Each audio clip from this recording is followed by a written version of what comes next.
Mas lalo nang ang nagiging kapana-panabik ang bawat eksena sa magandang dilag.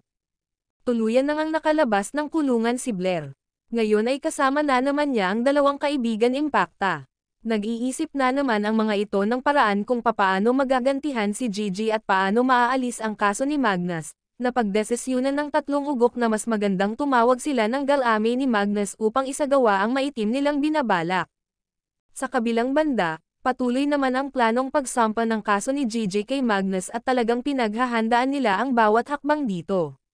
Napag-alaman naman nila Gigi na may isang wanted na sumuko at inaako nito lahat ng kasalanan at pagtangkan pagpatay kay Gigi at sa nanay nito.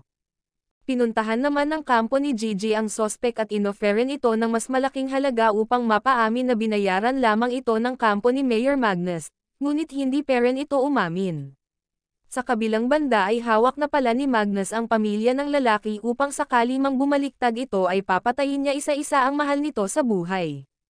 Magkakaroon pa nga ba ng hustisya ang nangyari at paghihirap ni Gigi at ng kanyang ina? Makukulong pa rin ba si Mayor Magnus? At makakaganti na nga ba si Blair kay Gigi? Lahat ng ito ay abangan sa susunod na episode. Upang maging updated sa magandang dilag ay i-click lamang ang subscribe button upang maging updated sa aming mga upcoming videos. Salamat!